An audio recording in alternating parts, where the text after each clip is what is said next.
आप पढ़ रहे हैं index number chapter. Index number chapter में फर्स्ट नंबर क्वेश्चन को बताने जा रहे हैं। आपको ध्यान देना है। आपके सामने एक क्वेश्चन है।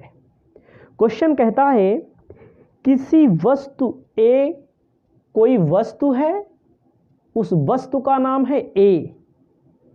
1992 की कीमत यानी कि प्राइस दी गई है 1992 की।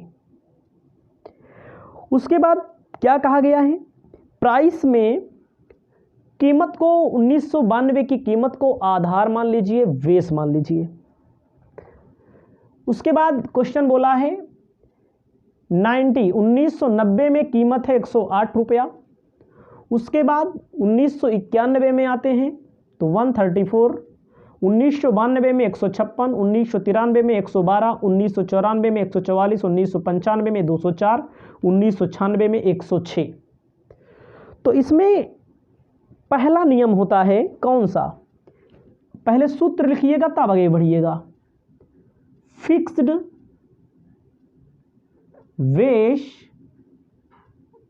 मेथड, स्थिर आधार रीति। स्थिर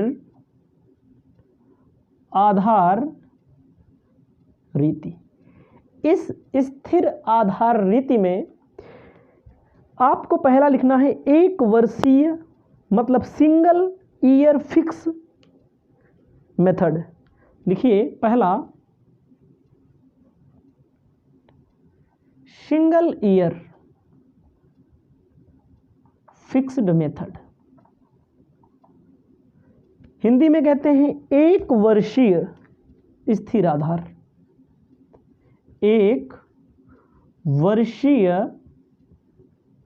स्थिर आधार मतलब कि जितने ईयर दिए रहेंगे उसमें से किसी एक ईयर को बेस माना जाएगा, उसमें से किसी एक वर्ष को क्या माना जाएगा, बेस माना जाएगा, स्थिर माना जाएगा।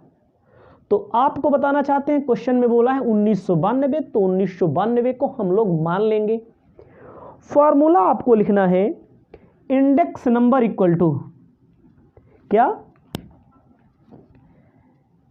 Index number equal to P1 upon P0 into 100। यही फॉर्मूला होता है इंडेक्स नंबर का। इंडेक्स नंबर को प्राइस रिलेटिव भी कहते हैं। क्या कहते हैं, और प्राइस रिलेटिव के नाम से भी जाना जाता है। अपनी कॉपी में लिख लीजिए index number equal to P1 upon P0। P का मतलब प्राइस, 1 का मतलब करेंट ईयर का प्राइस, 0 का मतलब होता है बेस ईयर का प्राइस।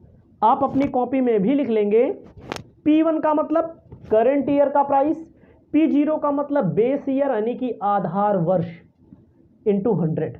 ये आपका फॉर्मूला होगा, इसको आपको अपनी कॉपी में लिख लेना है। हम आगे चलते हैं। हमें निकालना है index number equal to P1 upon P0 into 100। ये हमारा फॉर्मूला है। तो क्वेश्चन बड़ा आसान होता है, सॉल्व करके आपको बता देते हैं, आपको समझ में भी आएगा।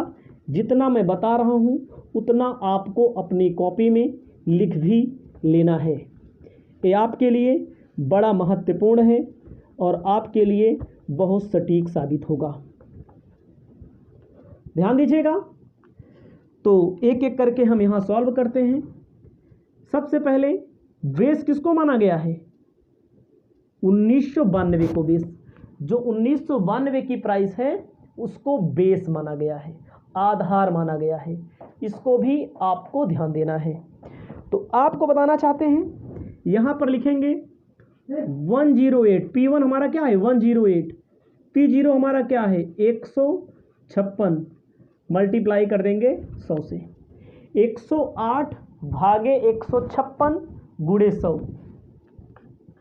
अगला में 134 divide by 156 into 100।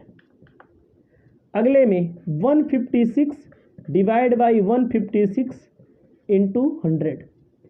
1112 divide by 156 into 100। 144 divide by 156 into 100। 204 divide by 156 into 100। उसके बाद 196 156 गुणित 100।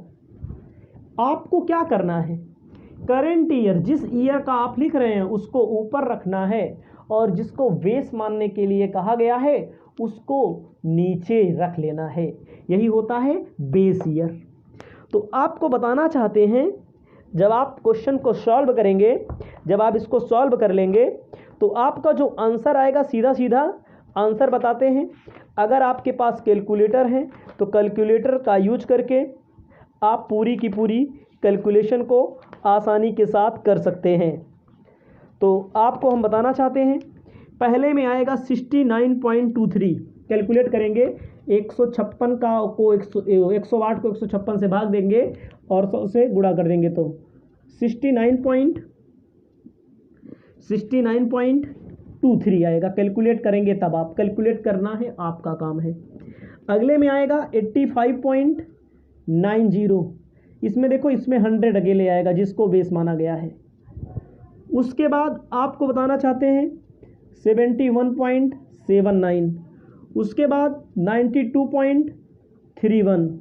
उसके बाद 130.77।